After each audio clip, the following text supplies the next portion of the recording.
종양내과 의사들이 직접 들려드리는 암 이야기, 그 암이 알고 싶다. 세 번째 시간 시작하겠습니다. 시즌 2의 이제 포맷이 바뀐 거 중에서 제일 중요한 것은 녹화할 때마다 좀 전문가 패널이나 이런 분들이 지금 바뀌는 구조로 지금 저희가 캐스팅이 돼 있어서 할 때마다 좀 저도 빠지는 경우도 있고 이래서 앞으로 조금 다양한 시도들이 있을 겁니다. 그래서 오늘 시간은 암성 통증에 대해서 얘기해 볼 건데 오늘 주로 진행해 주실 분은 우리 경희대 김홍준 교수님. 저는 경희대학교 병원 종양내과에서 근무하고 있고요. 주로 폐암, 그리고 두경부암, 그리고 식도암 같이 보고 있는 상태입니다. 지난번 시즌2 첫 번째, 두 번째 시간 때 같이 참여해 주셨던 교수님들 소개도 다시 한번 들어보고 마저 진행하도록 하겠습니다. 교수님 어디서 일하시고? 안녕하세요. 저는 성빈센트 병원에서 종양내과에서 근무하고 있는 김현호입니다. 안녕하세요. 저는 가톨릭의대 서울성모병원 종양내과 김인호라고 합니다.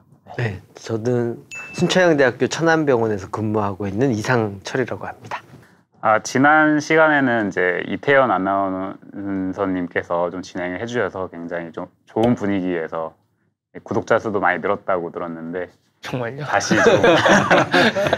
좀 칙칙한 분위기에서 그래도 최대한 열심히 선생님이 들어오시니까 다시 외모하고 올라갔습니다. 네, 아닙니다.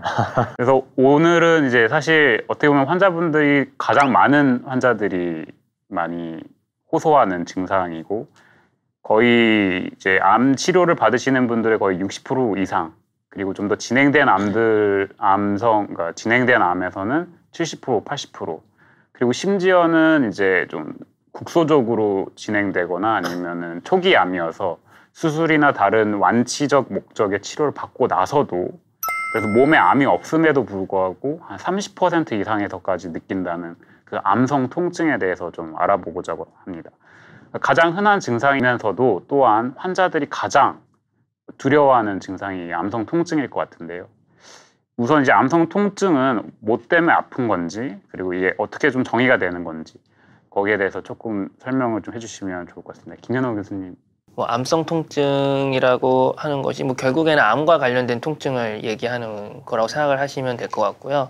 이제 암이 우리 신체 어딘가에 생겼을 때 그게 이제 정상적인 신체 구조물을 파괴하고 그러면서 생길 수 있는 통증, 그리고 아니면 주변 신경들의 염증을 일으키거나 그쪽을 건드리면서 생길 수 있는 신경통, 이런 것들 다 암성 통증으로 생각을 할 수가 있고요. 근데 이제 그런 통증이 일어나는 원리와 기전은 좀 매우 복잡하고 하겠지만 조금씩 다르기 때문에 이제 그런 부분들을 하나씩 이제 찾아가면서 거기에 맞는 진통 약제들이나 여러 가지 방법들을 통해서 통증을 조절하는 것이 좀 중요할 것 같습니다. 암 덩어리 때문에 생기는 경우도 있고, 그 다음에 항암제 같은 거 쓰다 보면은 배도 아플 수 있고 여러 가지 있잖아요. 그러니까 치료와 연관돼서 생기는 통증 이런 것도 암성 통증이라고 볼 수 있고, 수술을 했다 그러면 수술에 상처가 생기고 신경 손상 같은 거 올 수 있으니까 이제 그런 것들도 암성 통증이라고 생각할 수 있고, 두경부암 보시니까 방사선 치료 같은 거 하면 목 부위가 감기만 걸려도 목이 아픈데 목에 방사선 하고 나면 얼마나 아프겠어요. 그런 것들, 치료와 연관된, 방사선 치료와 연관된 통증 이런 것들을 흔히 이 암성 통증이라고 하니까 되게 광범위한 거죠. 그러니까 암이 어디 티슈, 그러니까 조직을 침범을 해가지고 거기가 부서져가지고 뼈가 부러진다거나 이러면서 통증이 유발되는 통증이라면 아주 극심할 테고, 치료와 연관된 거면 치료하는 기간 동안에만 치료하면 될 테고, 수술과 연관된 거라면 좀 수술 후에 좀 일정 기간 동안에 그럴 수 있겠지만 어쨌든 그런 걸 다 합쳐서 우리가 보통 암성 통증이다 이렇게 얘기하고 있습니다. 처음에 분류를 좀 잘 해야지만 그 원인에 맞게 또 접근이 가능하고 치료를 가능하기 때문에 교수님께서 정리해 주신 대로 첫 번째는 암 자체가 갖고 있는 그 덩어리 때문에 생기는 통증, 두 번째는 치료와 연관된 통증, 세 번째는 또 굳이 나누자면 그 두 가지 유해에 따른 통증들이 있을 수 있을 것 같아요. 예를 들어서 뭐 암 때문에 생긴 면역력 저하로 인해서 대상포진이 생겨서 그로 인한 통증도 좀 포함을 시킬 수 있겠고 굉장히 좀 광범위하게 생각할 수 있겠습니다. 이 통증 자체가 사실 굉장히 좀 심한데요. 사실 저희들이 이제 살면서 이렇게 아파본 적이 별로 많지는 않잖아요, 아직은. 근데 제가 이제 딸애한테 수족구병을 한번 옮았는데 이제 입 안에가 다 헐었어요, 그때.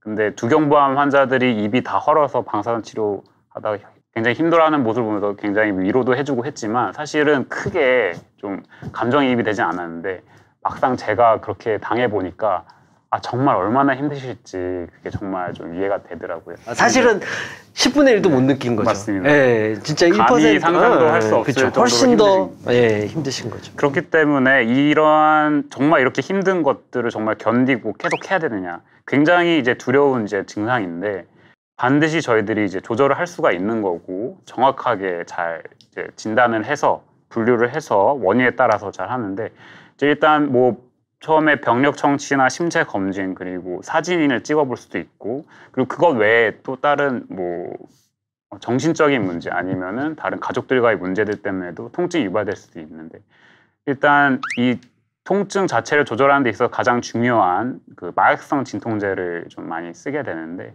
거기에 대해서 이제 환자들이 좀 많이 좀 거부감도 들고 마약이라고 하니까 이게 중독되는 건 아닌지 좀 되게 저항감이 있거든요, 처음에. 거기에 대해서 좀 설명을 좀 해주시면 어떨지, 김인호 교수님. 저희가 이 테마를 만든 거는, 이 퀘스천을 만든 거는 사실 그것 때문 아닙니까? 환자분들이 저희가 이제 암성 통증이 있는 분들에게 저희가 분명히 약을 드리는데도 불구하고 안 드시잖아요. 안 드시는 분들이 있죠.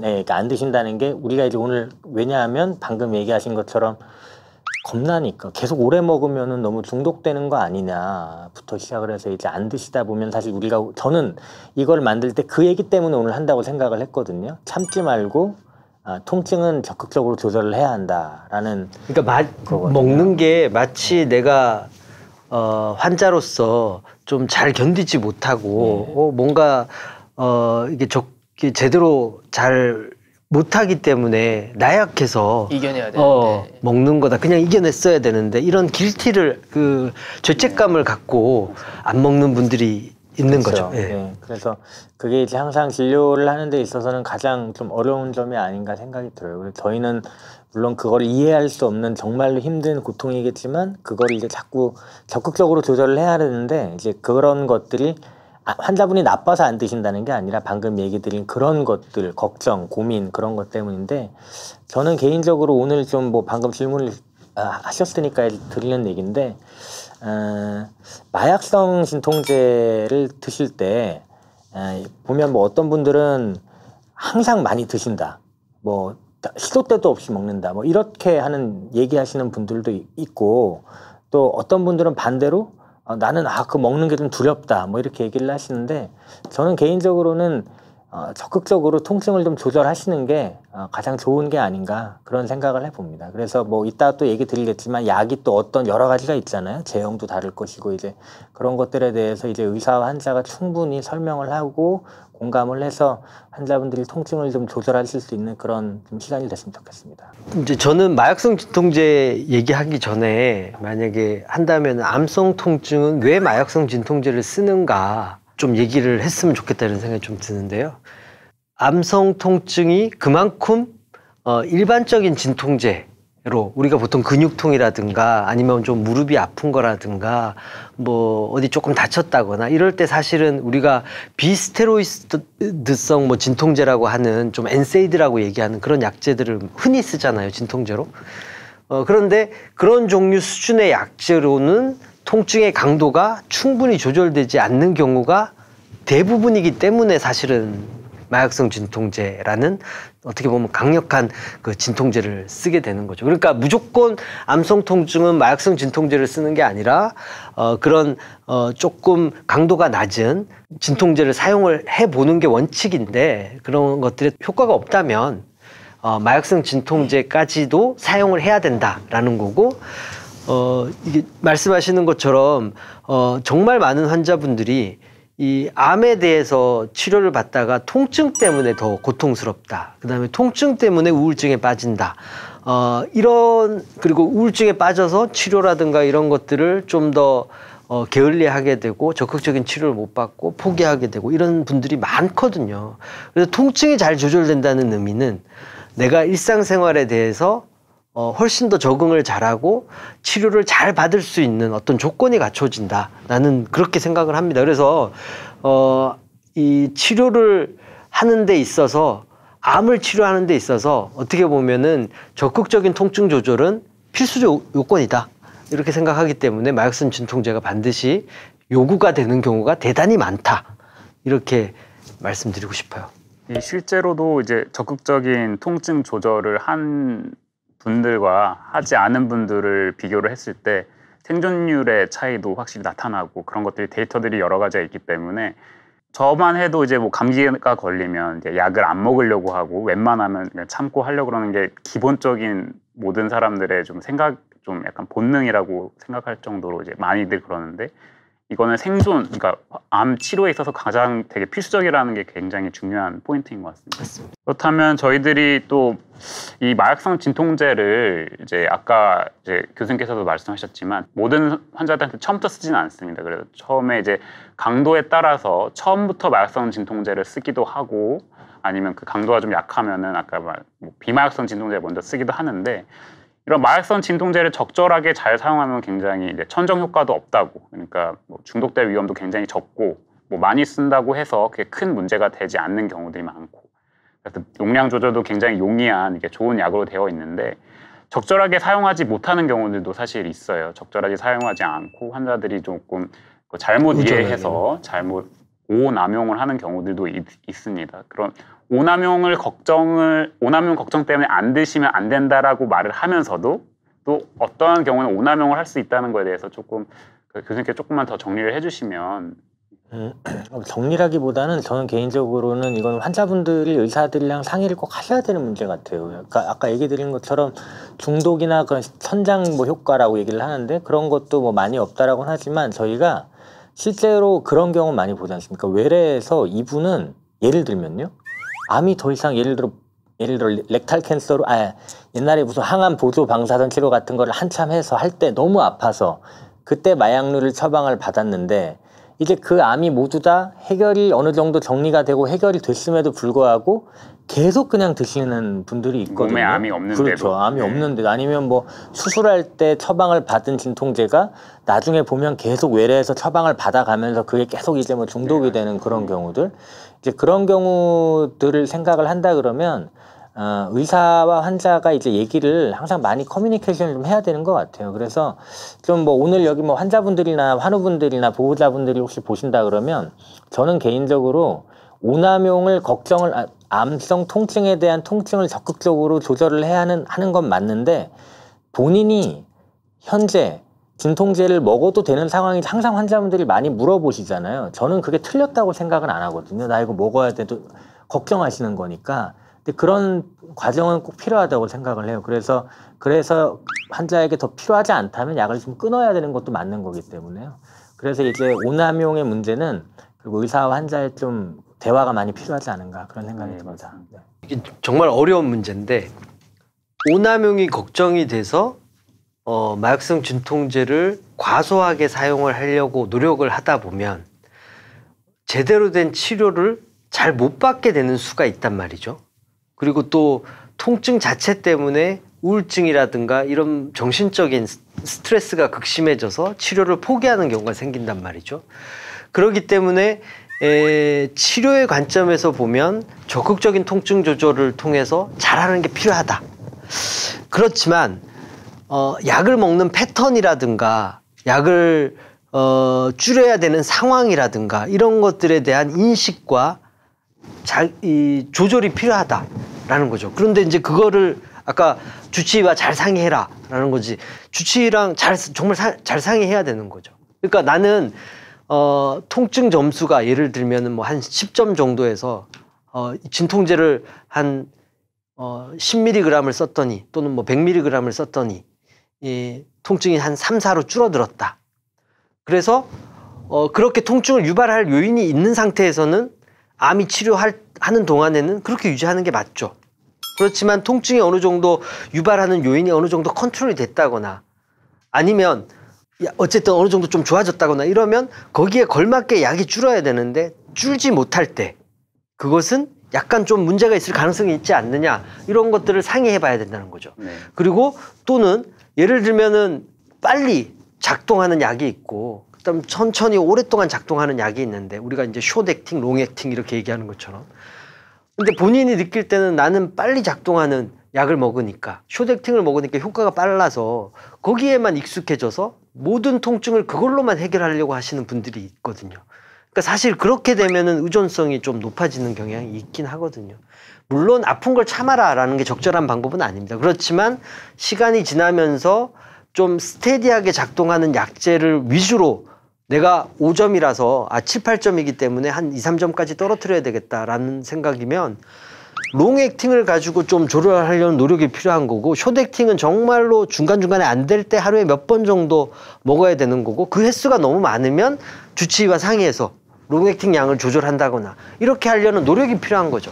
그래서 오남용, 중독 이런 문제는 딱 설명해서 알 수 있거나 이렇게 하긴 어렵지만 전체적인 느낌은 주치의와 상의해야 되는 상황이라는 게 있어요. 그래서 병의 상태나 치료가 거의 끝났음에도 내가 계속 약을 쓰고 있다거나 아니면 나는 너무 숏액팅에 의존하고 있다거나 이런 분들은 좀 상의해 가면서 고쳐야 되는 그런 거라고 생각합니다. 또 환자분들이 궁금해하시는 게 뭐 정답이 있는 건 아니겠지만 방금 교수님이 얘기하신 것처럼 효과가 빨리 나타나는 약을 선생님은 예를 들면 그냥 만약에 이걸 보고 아실 수도 있으니까 보통 어떻게 얘기해 주세요? 그러니까 예를 들어서 효과가 금방 나타나는 약을 갖다가 하루에 뭐 몇 번 정도 먹으면 이상 먹게 되면 뭐 좀 약을 아까 오래가는 약을 좀 추가를 해야 된다든지 뭐 그런 것들이 있으세요? 좀 모르시는 분들 때문에 네. 간단하게 설명을 붙이면 이제 두 가지 이제 마약성 진통제가 있는 거죠. 크게 종류가 길게 가는 이제 오랫동안 지속되는 서방형, 네, 서방형 제제 그리고 속효성 이 두 가지를 조절을 하는데 이제 통증이라는 게 하루 종일 똑같지가 않기 때문에 통증이 심해졌다가 저절로 좀 좋아졌다가 굉장히 피크를 치는 경우가 있기 때문에 서방형 제제를 어느 정도 유지를 하고 속효성 진통제도 같이 첨가를 해서 이제 조절을 하는 게 이제 일반적이고 이제 교수님께서 이제 질문을 하신 거는 이 서방형 제제와 속효성 제제를 어떻게 좀 배합을 하는지 이제 좀 질문하신 걸로 좀 이해를 하면 될 것 같습니다. 일반적으로 그러니까 그런 암성 통증을 조절하는데 당연히 서방형, 지속형과 속효성을 적절히 잘 조합하는 게 되게 중요한 게 사실이고 이제 이전에 이제 뭐 이런 보고들을 보면은 그래도 평균적으로 암 환자분들이 우리가 이제 돌발성 통증이라고 하는 갑작스럽게 통증이 잘 조절되다가도 갑작스럽게 튀어나오는 통증들이 평균적으로 하루에 한 3번에서 많게는 5번까지도 있을 수 있다고 하거든요. 그러니까 크게 보면은 서방형 제제를 사용을 하면서 돌발성 통증을 대비하기 위해서 속효성 제제들을 하루에 한 3번 정도 저는 일반적으로 그렇게 복용할 수 있게 처방을 좀 드리고요. 만약에 가지고 있던 걸 가지고 혹시 통증이 중간중간에 더 생기면 좀 복용을 더 해보는데 외래에서 보다가 뭐 한 6번, 7번 이렇게 더 넘어간다거나 그렇게 복용을 하더라도 조절이 안 된다고 하면 이제 그때는 이제 지속형을 다시 좀 올리는 형태로 가고 있습니다. 그렇게 가서 그렇게 해주면 되는데 환자분들이 어떤 분은 나는 하루에 2번 먹는 서방형 제제는 효과가 없더라. 네 맞아요. 그거 안 드시고. 그래서 이건 안 드시고 속효성만 가지고 하고 속효성만 더 달라고 하시거나 이러는 거는 치료 방법 자체가 조금 문제가 있고 거기에 의존하는 상태가 어느 정도 된 거기 때문에 그런 것들은 개선하려는 노력이 필요하다 이거죠. 사실 아까 처음에도 얘기를 했지만 이제 암성 통증이 이제 원인이 여러 가지가 있는데 실제로 이제 마약성 진통제로 조절할 만한 암성 통증인지 그러니까 얼마 전에 제 환자는 이제 가슴 쪽이 굉장히 아프다고 했는데 뭐 사진을 찍어봐도 그쪽에 아무런 덩어리도 없고 아플 만한 게 없었는데 알고 봤더니 좀 우울증이 좀 생기셔서 그 우울증이 이제 통증으로 느껴지신 거죠 환자분이. 그래서 우울증 약을 드셨더니 이제 진통제 없이 잘 좀 조절이 되고 있는데 그렇기 때문에 그냥 무작정 처방해준 약을 계속 드시는 게 아니라 내가 석회성 진통제를 좀 이상하게 5번, 6번, 7번 자주 먹는다. 조절이 안 되는 것 같은데 그러면 반드시 꼭 주치의와 함께 다시 상의를 하는 게 중요한 포인트인 것 같습니다. 그러면은 이런 마약성 진통제가 굉장히 이제 좋은데 모든 약은 역시 부작용이 있을 수밖에 없는데요. 이런 부작용에 대해서 좀 정리를 좀 해주시면 저희가 흔히 마약성 진통제를 쓰면은 얘기하는 부작용들이 뭐 변비 그리고 약간 구역감 아니면 이제 소변 보는 게 조금 어렵다. 아니면 좀 약간 졸리고 좀 처지는 것 같다. 이런 부작용들을 호소하시는 분들이 사실 좀 있고요. 이제 간혹 보면은 이제 통증 조절이 안 돼서 이제 입원을 하셔서 통증 조절을 위해서 이제 막 몰핀 수액을 달고 이렇게 조절하다 보면은 갑작스럽게 소변이 안 나온다고 해서 비뇨기과 보고 막 이런 경우도 있기는 한데요. 그런 경우에 사실 생각해 보면 이제 오피오이드 계통의 우리가 흔히 쓰는 마약성 진통제들로 인한 부작용을 생각해 볼 수도 있는 거죠. 이제 사실 제일 흔한 거는 사실 변비를 생각 안 할 수가 없고요. 그래서 대부분의 경우에는 마약성 진통제를 사용하면서 변비에 관련된 약제들을 저희가 같이 사용을 하고 있고, 이게 이제 뭐 흔히 사용되는 마약성 진통제의 그 표적이 되는 그 오피오이드 수용체라는 그런 부분들이 이제 위나 대장에도 같이 작용을 하기 때문에 변비가 생긴다라고 이해를 하시면 될 것 같고, 결국엔 그런 부분들은 이제 담당 선생님이랑 증상 맞춰가면서 약을 또 조절해야겠지만 대부분의 경우에 이제 저희가 이 약제를 같이 드리고 조절은 잘 되시는 편으로 저는 알고 있습니다. 그래서 또 많은 케이스에서 많은 환자분들이 이제 진통제를 드시다가 이제 변비가 생기는데 변비 때문에 또 배가 아프잖아요, 사실. 그래서 그거를 또 혼동을 하셔서 또 다시 진통제를 드시고 변비가 더 심해지고 이게 악순환이 되는 경우들이 사실 굉장히 많은데 거기에 대한 이해도 굉장히 중요할 것 같아요. 물론 이제 주치 선생님이 다시 거기에 대해서 설명을 해주셔야 되겠지만, 그래서 이게 아픈 게 항상 정말 이게 진통제로 해결되는 그런 통증이 맞는지 이거에 대해서는 주치와 꼭 같이 고민해봐야 될 문제인 것은 계속 강조를 해도 되는 그런 포인트인 것 같습니다. 그러니까 배가 아픈 암을 갖고 있는 분들이 많잖아요. 네네. 그리고 또 장의 기능이 변비를 유발하는 암을 갖고 있는 분들도 많고, 그리고 또 먹는 거나 이런 것들이 떨어져서 변비가 심해지는 피지올로직하게, 그러니까 생리적으로 뭐 그런 경우도 많고, 그 다음에 움직임이 적어서 잘 못 움직여서 변비가 심해지는 경우도 있고, 사실은 암 환자에서 변비가 유발되는 요인은 사실 너무 많거든요. 그러니까 그런 요인들을 하나하나 다 생각하면서 이것 때문에 변비가 더 악화되는 건 맞지만 다 하나하나 생각해보면 생각할 게 사실 너무 많아요. 그래서 사실 정말 어려워요. 그러니까 단순하게 이거가 배가 아픈 게 그냥 변비가 심해져서 더 배가 아프다 이렇게만 생각할 수 있을 정도로 간단한 경우는 사실 거의 없어요. 그래서 사실 정말 전문가가 필요하고 상황에 따라서는 뭐 장 운동이나 뭐 이런 것들을 쓰는 경우도 있지만 정말 변비가 있어도 진통제를 좀 더 올려야 되는 경우도 있고 이러기 때문에 정말 주치 선생님과 잘 상의하는 게 필요하고, 그 다음에 이제 가끔 흔하진 않지만 의식이 나빠지는 경우가 있는데 그거는 좀 가족분들도 좀 알고는 계셔야 될 것 같아요. 그러니까 그 마약성 진통제의 양이 많아지면 혈중 농도가 올라가면 그게 이제 뇌 기능이나 이런 것들을 떨어뜨리면서 의식이 나빠지거나 아니면 호흡 기능을 좀 떨어뜨리거나 이렇게 되면 갑자기 확 나빠지는 경우가 있는데, 이게 평소에 먹던 용량이더라도 암 환자가 계속 못 드시고 컨디션이 떨어져서 결과적으로 탈수가 되고 그래서 혈중 레벨이 올라가고 뭐 이런 현상이 생기면서 실질적으로는 똑같은 양을 먹었지만 혈액 내에서 느끼는 양은 훨씬 고용량이 되는 경우가 있거든요. 그래서 이런 것들이 마약성 진통제를 많이 먹고 있는 환자에서 갑자기 의식이 나빠지거나 이런 것들은 여러 가지 원인이 있을 수 있고 병이 나빠져서 그런 것도 있을 수 있지만 마약성 진통제가 원인인 경우도 있다. 이걸 좀 알았으면 좋겠고, 그럴 때 와서 빨리 상의하고 이런 약을 먹고 있다 이런 것들 얘기해주면 처치나 이런 것들이 좀 더 빨리 될 가능성이 있습니다. 그래서 그건 좀 중요한 것들은 좀 몇 가지는 알고 있어야 될 것 같습니다. 네, 부작용에 대해서 좀 얘기를 나눠봤고요.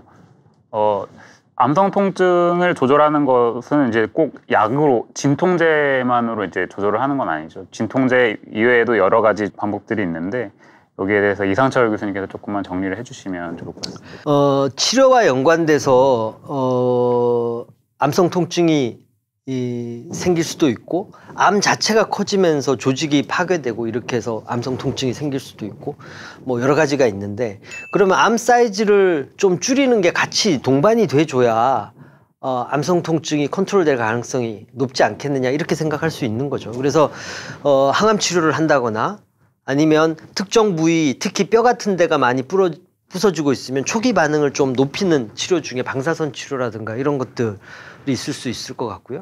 상황에 따라서는 그런 방법이 용이치 않다. 그러면 신경 차단을 한다거나 뭐 국소 마취 같은 것들을 유도해가지고 통증을 조절한다거나 뭐 이런 다양한 방법들이 시도될 수 있습니다. 그러니까 이것도 병의 정도와 유발하는 요인들을 정확하게 평가해서 거기에 맞춰서 가장 빠른 시간 내에 될 수 있는 방법, 가장 덜 힘들게 될 수 있는 방법, 뭐 이런 것들을 같이 고려해야 되는 그런 거라고 생각하면 될 것 같아요. 저희가 환자분들이 처음에 항암제를 할 때 결정하실 때 보통 하시는 얘기들이 그런 얘기 많이 하지 않습니까? 컨디션이 좀 좋아지면 하시겠다. 아, 네네. 근데 이제 사실 그쵸. 방금 잠깐 얘기하신 것처럼 그런 일은 쉽지가 않잖아요. 네, 맞죠. 암이 네. 계속 나빠지고 있는데 그래서 아까 잠깐 얘기하셨지만 항암 치료를 해서 병이 좋아지게 하는 것도 이런 통증이나 그런 것들에 대한 관리의 중요한 방법이라고 생각하기 때문에 그런 것들이 이제 환자분들 또 치료를 하는 의사들도 좀 알고 있어야 되지 않을까 그런 생각이 듭니다. 이제 암성 통증이 무엇인지 그리고 이제 암성 통증을 이제 잘 진단을 해서 어떤 원인에 따라서 이제 그냥 진통제를 먹을 수도 있고 다른 치료 방법을 할 수도 있다. 이런 것까지 이제 그리고 부작용에 대해서까지 좀 살펴봤는데 그러니까 가장 중요한 거는 이제 정말 환자분들이 이걸 조절할 수 있다는 사실을 꼭 아셨으면 좋겠어요. 이거는 못하는 거야. 이건 내가 참아야 되는 거야.